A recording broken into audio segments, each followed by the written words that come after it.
أما بعد فإن خير الحديث كتاب الله وخير الهدى هدى محمد. بہترین بات اللہ کی بات ہے، بہترین طریقہ محمد صلی اللہ علیہ وسلم کا طریقہ ہے.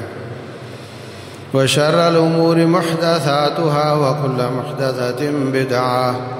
بدترین کام دین میں اضافہ ہے اور دین میں ہر اضافہ بدعت ہے. وكل بدعة ضلالة وكل ضلالة في النار.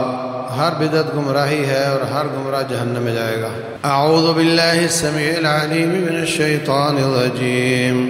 تلك أمة قد خلت لها ما كسبت ولكم ما كسبتم ولا تسألون عما كانوا يعملون. محترم سامعین اور سامعات، اللہ تبارک و تعالیٰ کے فضل و کرم سے تاریخ کے وہ واقعات جو بیان کر کے لوگوں کو گمراہ کیا جاتا اور ان کے اوپر اپنے دین کی بنیاد رکھی جاتی ہے، ان کا نہایت ہی احتیاط کے ساتھ تذکرہ کیا تھا.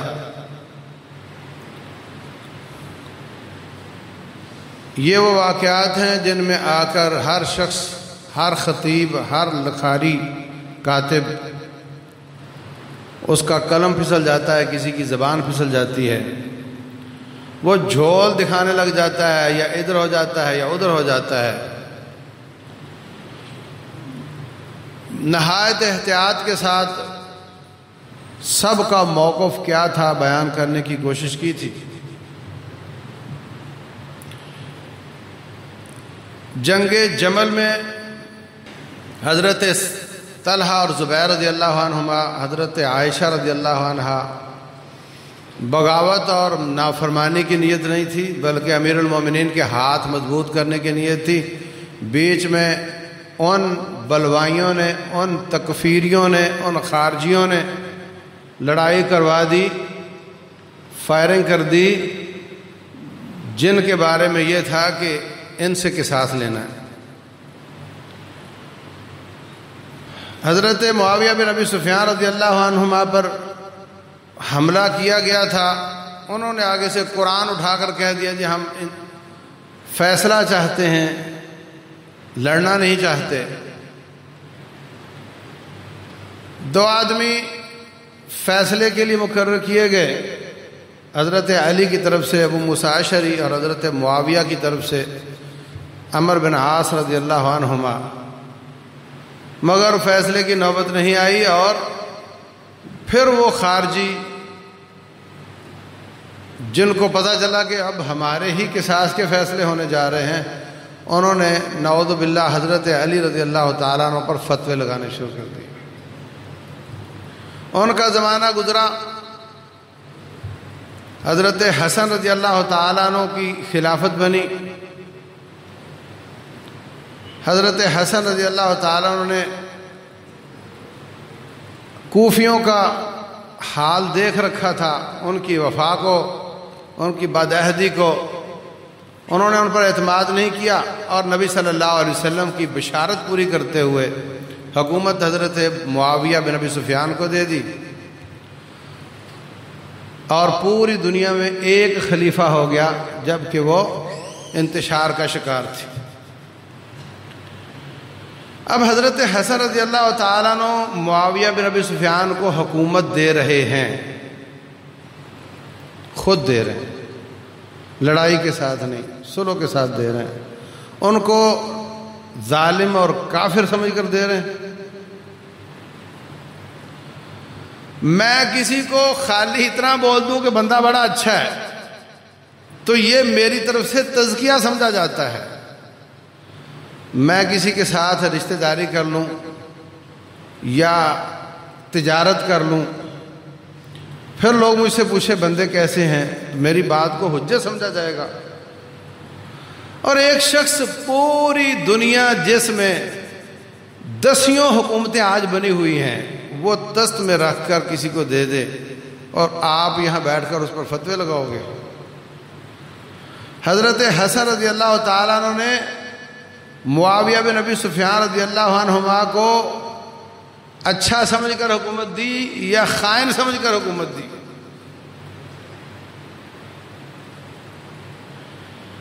لوگ ان کو یہاں بیٹھ کر کفر تک پہنچا دیتے ہیں. نیک آدمی ہے، صحابی ابن صحابی ہے، کاتب وحی ہے، بحریہ بنانے والا آدمی ہے، سمجھدار آدمی ہے. کمزوریاں ہر انسان میں ہوتی ہیں، ان میں بھی ہیں. کسی شخص میں ان سے زیادہ کمزوریاں ہوگی، کسی میں ان سے کم کمزوریاں ہوں گی. لیکن حضرت حسن کا ان کو خلافت دینا یہ بہت بڑا تزکیہ ہے کہ وہ ان کو اچھا سمجھتے ہیں. یا کہو شیر کا بچہ مجبور ہو کر دی ہے، تو یہ بھی بات سمجھ میں نہیں آتی. مجبوری کس چیز کی ہے؟ باپ ہے، ان کے شہادت کے بعد لوگوں نے بیٹے کو بنا دیا ہے. لوگوں نے پوچھا، حضرت علی رضی اللہ تعالیٰ عنہ آخری سانس لے رہے تھے، کہا آپ کے بیٹے کو خلیفہ بنا لیں. فرمانے لگے نہ میں تمہیں حکم دیتا ہوں نہ میں تمہیں منع کرتا ہوں، اپنی مرضی کرو. انہوں نے یہ حکومت دے دی ہے. حضرت معاویہ بن ابی سفیان رضی اللہ عنہما کو یہ بہت بڑا تزکیہ ہے کہ وہ اچھا آدمی ہے. ڈنڈے کے زور سے نہیں دیے، تلوار کے ڈر سے نہیں دیے، فتنہ ختم کیا ہے. اللہ نہ کرے جس طرح کا ان کو پینٹ کیا جاتا ہے، اگر اس طرح کے ہوتے تو اللہ کے شیر کا بچہ کبھی بھی ایسے شخص کو حکومت نہیں دیتا. لیکن یہ واقعہ کبھی آپ کسی کی زبان سے نہیں سنو گے الا ماشاءاللہ. حضرت حسن کا نام ہی نہیں سنو گے آپ. پورا سیناریو جو کچھ کیا جاتا بولا جاتا ہے اس میں کہیں حضرت حسن کا نام نہیں سنو گے آپ. اس لیے کہ انہوں نے امت کو ایک کیا، ہم نے پھاڑنا ہے. انہوں نے امت کے زخم پر مرہم رکھی، ہم نے زخمی کرنا ہے، ہم نے ان کو رلانا ہے. ان کا نام لینے سے کیا فائدہ ہوگا؟ ان کا نام لینے سے کوئی روئے گا ہی نہیں.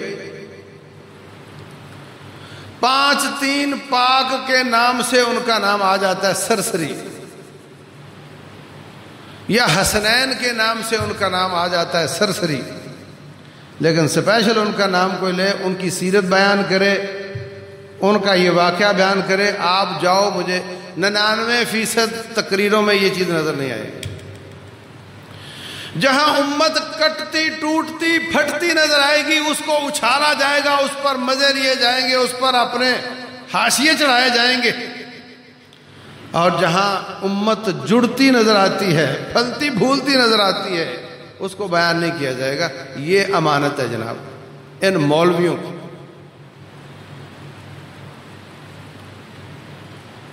سنی ہو یا دوسرے ہو،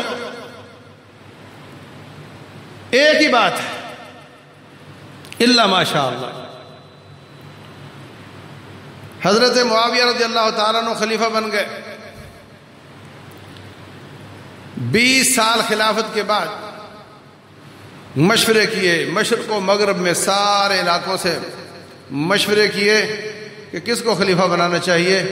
شان کے اعتبار سے، مقام کے اعتبار سے، عظمت اور فضیلت کے اعتبار سے صحابہ کرام زیادہ بہتر ہیں. تجربہ اور حکمران کے گھر میں رہ کر جو معلومات ہوتی ہیں، جو تجربہ ہوتا ہے، اس اعتبار سے یزید زیادہ حقدار سمجھا گیا ان کے خیال میں، اگرچہ میری رائے ان کے ساتھ نہیں ملتی. جس طرح کئی لوگوں کو ان کا یہ اقدام پسند نہیں آیا، مجھے بھی یہ اقدام کھٹکتا ہے. رائے رکھنے میں آزادی ہے، آپ یہ رائے رکھو، وہ یہ رائے رکھے، لیکن اس کا یہ مطلب نہیں کہ میں الٹا ان پر کوئی الزام تراشی شروع کر دوں. اللہ کے بارے میں عقیدہ نہیں بدلا، رسول اللہ صلی اللہ علیہ وسلم کے بارے میں عقیدہ نہیں بدلا، نہ آخرت کے بارے میں بدلا، نہ فرشتوں کے بارے میں، نہ کتابوں کے بارے میں، نہ تقدیر کے بارے میں، نہ قرآن بدلا، نہ سنت بدلی، نہ کعبہ بدلا. سب کچھ وہی ہے. بات صرف اتنی ہے کہ خلیفہ آئندہ کون ہوگا، یہ ایک سیاسی فیصلہ ہے ان کا، جو بہت زیادہ صحابہ کرام کو پسند آیا، انہوں نے یزید کی بیعت کی، اور بہت زیادہ لوگوں کو پسند نہیں آیا، انہوں نے بیعت نہیں کی۔ دو رائے اس وقت موجود ہیں، آج بھی دو رائے رکھی جا سکتی ہیں، لیکن اس کی بنیاد پر الزام تراشی۔ پھر صحابی معاویہ رضی اللہ تعالیٰ عنہ ایک شخص کو خلیفہ بنا رہے ہیں، یہ ان کی طرف سے تزکیہ ہے، اور جو 50-60 صحابہ کرام بیعت کر رہے ہیں، یہ ان کی طرف سے بھی تزکیہ ہے۔ یہ بندہ کافر نہیں، فاسق نہیں، ظالم نہیں، یہ سارا ان کا بیعت کر لینا، کوئی ڈنڈا نہیں پکڑا ہوا تھا، انہوں نے جبر نہیں تھا، مرضی کی بات تھی۔ اگر جبر ہوتا تو کوئی بھی پیچھے نہیں رہتا تھا۔ جن لوگوں نے بیعت کی، انہوں نے اس بات کو اچھا سمجھ کر بیعت کی۔ جنہوں نے مخالفت کی، ان کو یہ رائے پسند نہیں آئی، اور میں ان کے ساتھ ہوں، میں ان کے ساتھ ہوں، لیکن اس کا معنی یہ نہیں کہ میں برا بولوں۔ عبد الرحمن بن ابی بکر، عبداللہ بن زبیر اور حسین بن علی رضی اللہ عنہم، ان تینوں نے باقاعدہ اعلانیہ مخالفت کی اس بات کی کہ باپ کے بعد بیٹا یہ خلافت میں نہیں، یہ ملوکیت کی طرف بات جا رہی ہے، اس لیے ہم اس کا انکار کرتے ہیں۔ عبداللہ بن زبیر رضی اللہ تعالیٰ عنہ نے باقاعدہ حرمین پر اپنی حکومت قائم کر دی، اور جو یزید کی طرف سے گورنر بنے تھے ان کو بھگا دیا۔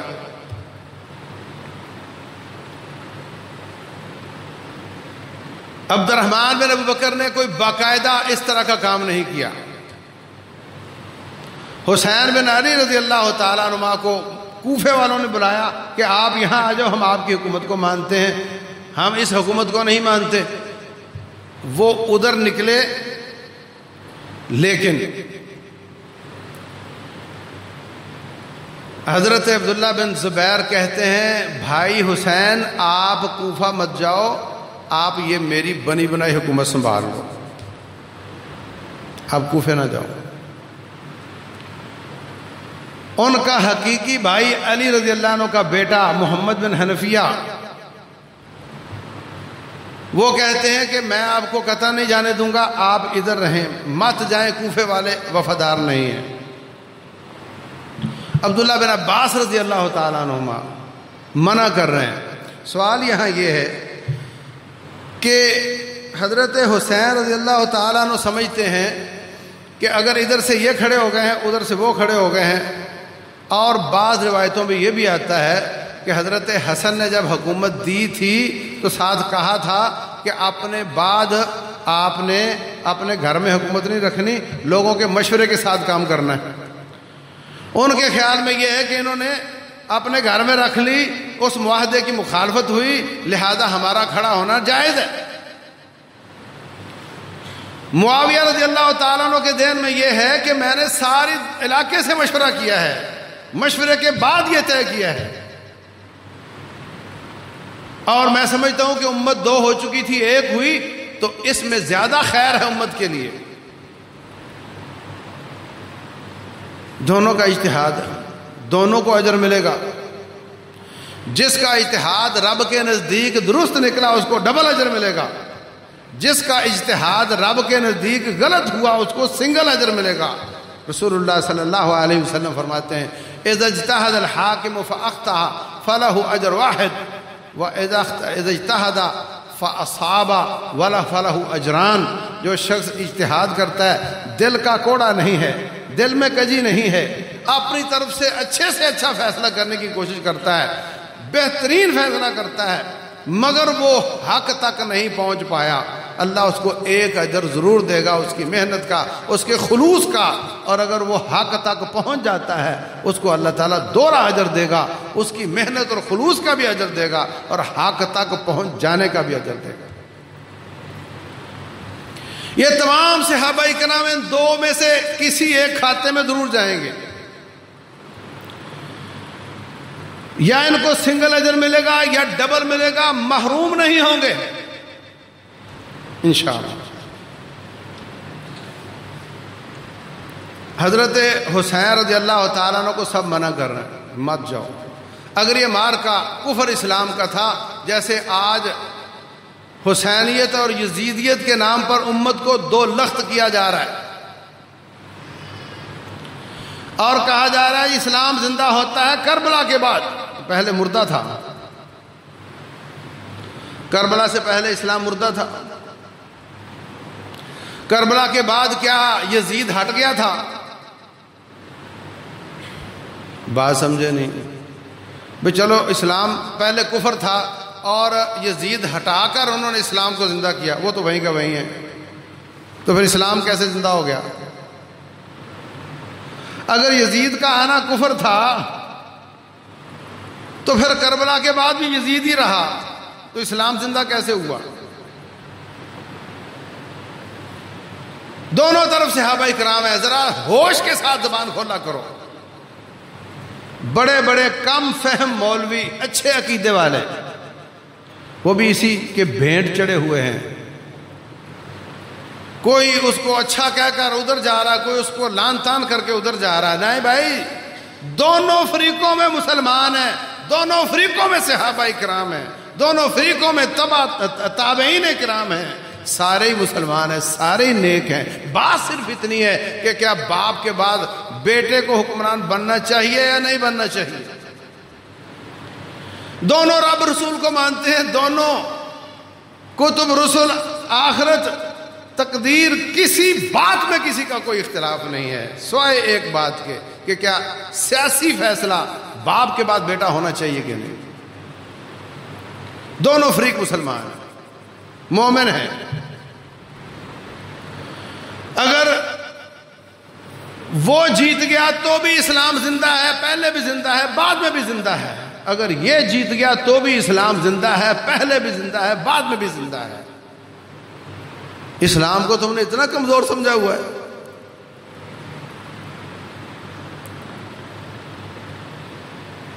اگر یہ کفر اسلام کا مارکا ہے تو کیوں منع کر رہے ہیں صحابہ کرام کو جانے سے؟ کیا اللہ کے دین کے لیے اور کفر اسلام کا مارکا لڑنے کے لیے کوئی جائے تو اس کو کوئی منع کرتا ہے؟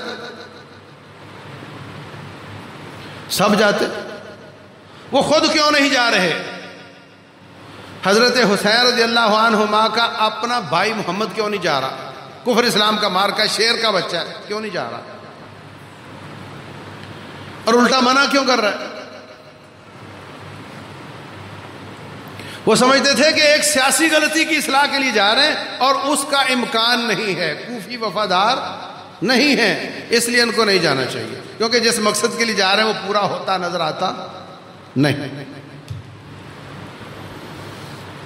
کہنے لگے اچھا بھائیو، اگر تم زیادہ ہی اصرار کرتے ہو نا تو پھر میں نا مسلم بن عقیل کو بھیج دیتا ہوں، وہ جو رپورٹ لائے گا اس پر عمل کریں گے۔ حضرت مسلم بن عقیل بن ابی طالب، سمجھے نہیں؟ حضرت علی کا بھائی عقیل، یہ چچا داد بھائی مسلم، ان کو بھیجا، انہوں نے جا کر کوفے والوں نے استقبال کیا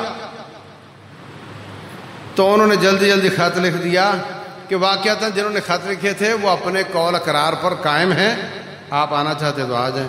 ادھر سے خط لکھا، ادھر سے شام کے حکمرانوں کا دباؤ بڑھا اور یہ سارے خط لکھنے والے بے وفا ہو گئے اور انہوں نے پکڑا حضرت مسلم بن عقیل کو، کہا کو آخری بات، کہا میں اپنے بھائی کو وضاحت کرنا چاہتا ہوں کہ وہ سارے وفادار بے وفا ہو گئے، مت آنا۔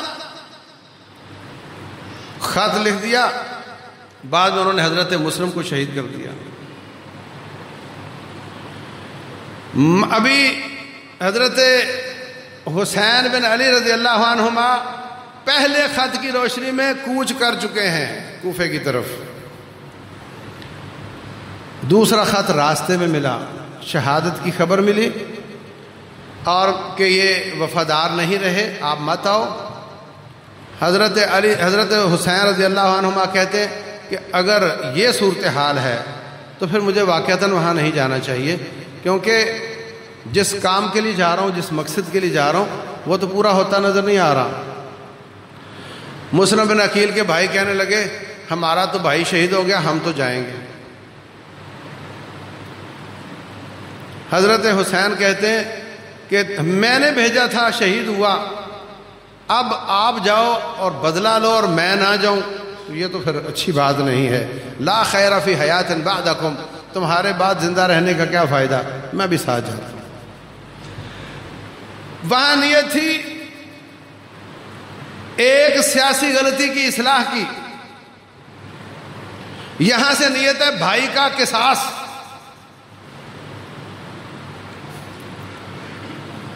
اور جب کوفہ کے قریب پہنچے تو تازہ حالات کی سمجھ آئی کہ اب تو آپ کے ساتھ بھی نہیں لے سکتے، آپ تھوڑے ہیں اور وہ زیادہ ہیں، ان کے ساتھ فوج ہے، یہ مقصد بھی پورا ہوتا نظر نہیں آ رہا۔ تو وہاں سے روٹ بدلا، کوفہ نہیں گئے، باہر سے ہی کربلا، کوفہ شام روڈ پر واقع ہے، جا کر نقشہ دیکھ لو۔ یہ حجاز سے کوفہ کی طرف روڈ جو اس پر نہیں ہے کربلا، کربلا کوفہ سے شام کے روڈ پر ہے، اور شام میں یزید بیٹھا ہوا ہے۔ یہ وہاں سے گھومے ہیں اور باہر شام کی طرف روانہ ہوئے، وہاں پہ کربلا ہے جہاں پر ان کو ان کے فوجیوں نے روکا ہے۔ تو انہوں نے 3 مطالبے پیش کیے ہیں، یہ تمام کتابوں والے لکھتے ہیں۔ ایک تو یہ کہ آپ مجھے واپس جانے دو، میں واپس مکہ مدینہ واپس چلا جاتا ہوں۔ کہنے لگے یہ نہیں ہوگا۔ نمبر 2، اگر یہ نہیں ہوگا تو مجھے پھر کہیں آخری سرحدیں، جہاں خلافت اسلامیہ کی سرحدیں، جہاں سے آگے کافر شروع ہو جاتے ہیں، وہاں بھیج دو، وہاں میں کافروں سے لڑتا ہوا شہید ہو جاؤں۔ کہا یہ بھی نہیں ہو سکتا۔ کہا پھر تمہارا تو کوئی مسئلہ نہیں میرے ساتھ، مسئلہ تو میرا اور یزید کا ہے نا، مجھے اس کے پاس لے جاؤ، میں جانوں پھر وہ جانے۔ کہنے لگے یہ بھی نہیں ہو سکتا۔ اب غور کرو، جنگ جمل بھی انہوں نے کروائی جن سے قصاص لینا تھا، جو حضرت عثمان کے قاتل تھے، کہ اگر یہ 2 گروہ آپس میں نہ لڑے تو ہم سے قصاص لیا جائے گا۔ اپنی جان بچانے کے لیے صحابہ کو لڑوایا۔ جنگ صفین بھی یہی کہتے تھے ان پر حملہ کرو، بعد میں یہی حضرت علی کے خلاف ہوئے۔ اپنی جان بچانے کے لیے جب دیکھا کہ 2 آدمی فیصلہ کریں گے اور قصاص ہم سے لیا جائے گا، وہاں سے بھی نکل گئے اپنی جان بچانے کے لیے۔ اور کوفیوں نے بھی حضرت حسین رضی اللہ عنہ کو شہید کیا اپنی جان بچانے کے لیے، کہ ان کو نام بھی یاد ہیں، ان کے پاس خط بھی موجود ہیں۔ اگر وہ پکڑے گئے، یہ مدعا غائب کرنے والی بات ہے کہ اگر یہ دنیا میں زندہ ہیں، کسی وقت بھی ہمارے نام آ سکتے ہیں اور ہماری گردنیں کٹ سکتی ہیں۔ ہماری جان بخشی تب ہوگی کہ یہ دنیا میں نہ رہے۔ انہوں نے کوئی آپشن نہیں مانا اور ان کو شہید کر دیا۔ اگر وہ اس کو سیاسی غلطی نہیں، کفر اسلام کا مارکا سمجھتے تھے، تو پھر وہ کیوں کہہ رہے ہیں مجھے سرحدوں پر بھیج دو؟ پھر یہی کفر اسلام کا، یہی لڑتے ہیں۔ اور اگر یزید اتنا برا تھا جتنا بتایا جا رہا ہے، تو پھر ان کے پاس وہ جانے کی خواہش کیوں کر رہے ہیں؟ حقیقت یہ ہے کہ ان مفاد پرستوں نے وہ پہلی صحابہ کرام کی چپکلش بھی انہوں نے کروائی، اور یہاں بھی اپنی جان بچانے کے لیے ان کو مظلومانہ طریقے سے شہید کیا۔ تو عزیز بھائیوں، جس کی حکمرانی میں کوئی غلطی، کوئی گناہ، کوئی بلنڈر ہوتا ہے، وہ حکمران، اس نے حکم دیا ہو یا نہ دیا ہو، ذمہ داری اس پر آتی ہے۔ یہ ہمارا ادارہ ہے، اس میں کوئی غلطی ہو جائے، باہر سے آپ آؤ گے، کس کو پکڑو گے؟ مدیر صاحب کو۔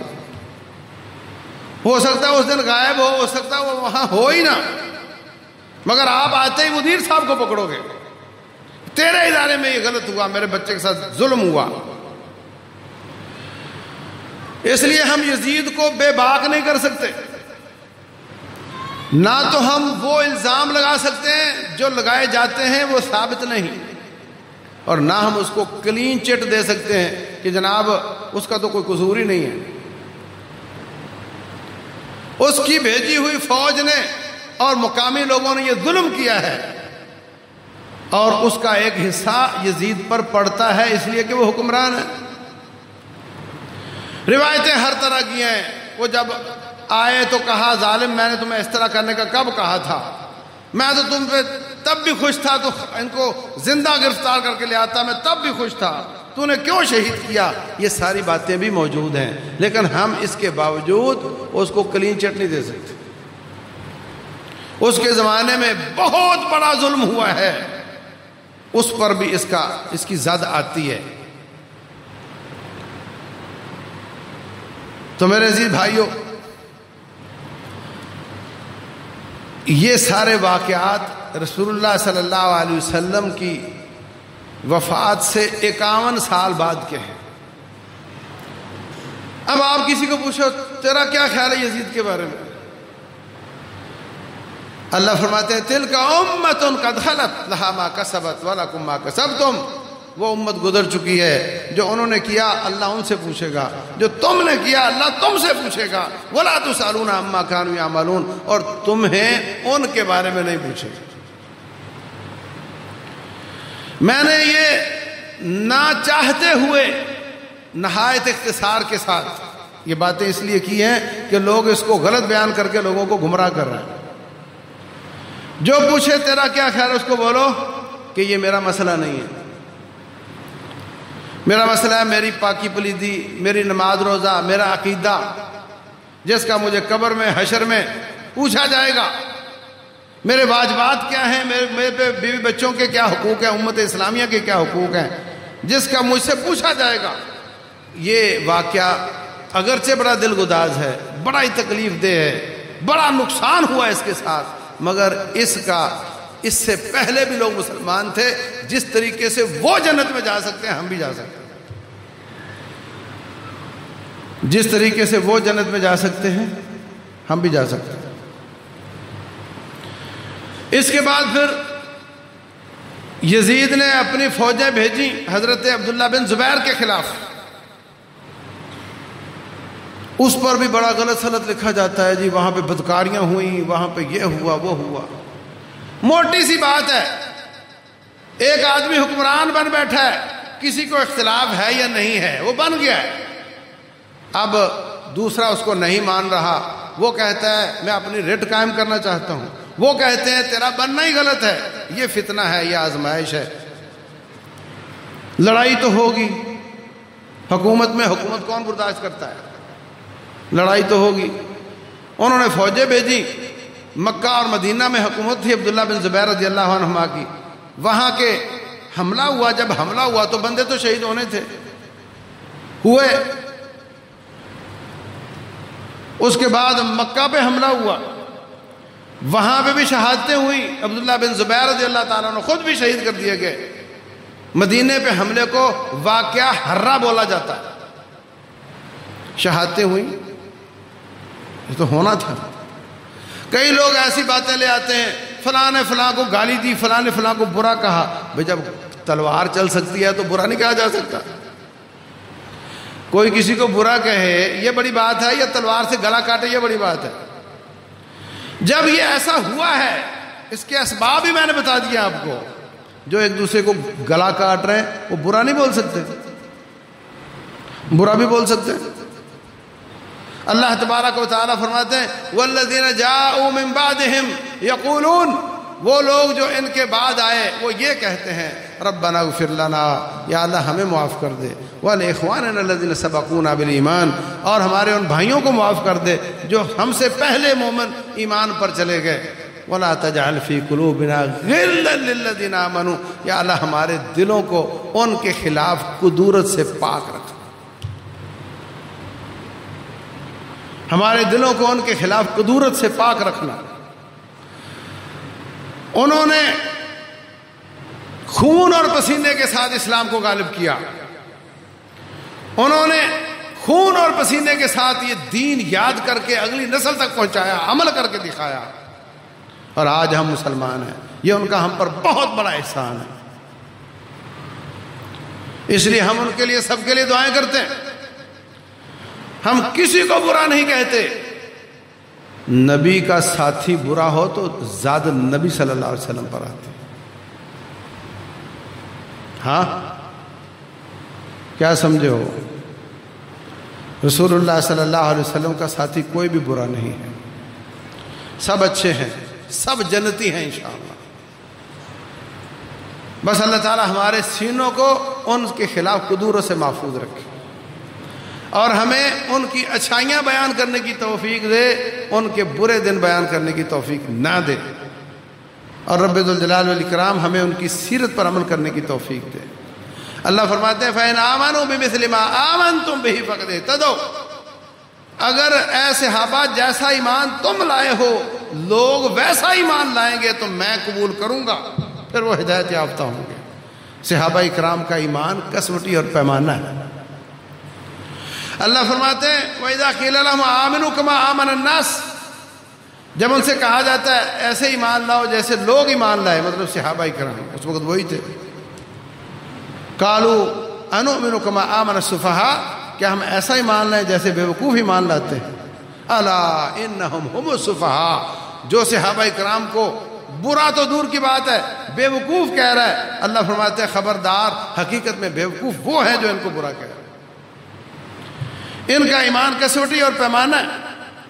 نبی صلی اللہ علیہ وسلم کی ذات میں ایک امام کی، ایک قائد کی، ایک حکمران کی سیرت ہے، اور صحابہ اکرام کی ذات میں ایک مقتدی کی، ایک مرید کی، ایک مقتدی کی سیرت ہے۔ انہوں نے حکم دے کر دکھایا اور عمل بھی کیا، انہوں نے اس پر عمل کر کے دکھایا۔ اس لیے جس طرح انہوں نے دین کو سمجھا وہ اصل سمجھ ہے دین کی۔ اس لیے لوگ اپنے آپ کو اہل سنہ والجماعہ کیوں کہتے ہیں؟ کہ ہم نبی کی سنت پر عمل کرنے والے اور جماعت صحابہ کرام کے طریقے پر چلنے والے۔ تو رب ذوالجلال ہمیں سیدھی راہ کی ہدایت عطا فرمائے، ان لوگوں کا راستہ جن پر اللہ کا انعام ہوا، اور یہی وہ لوگ تھے۔ اور رب ذوالجلال نبی صلی اللہ علیہ وسلم پر آنے والے اسلام کے مکمل ہونے سے 50-51 سال بعد والے واقعات، اس کی وجہ سے ہمارے دل ٹیڑھے نہ کر دے۔ اس میں جو مظلوم ہیں اللہ تبارک و تعالیٰ ان کو اعلیٰ جنت عطا فرمائے، اس میں جو ظالم ہے اللہ ان سے بدلہ لے، ان کو غارت کرے۔ لیکن ہمارا کوئی حق نہیں کہ نومینیٹ کر کے ہم 10 سالوں کے بعد ان کے فیصلے کرنے لگ جائیں۔ اللہ عمل کی توفیق دے۔ وما علینا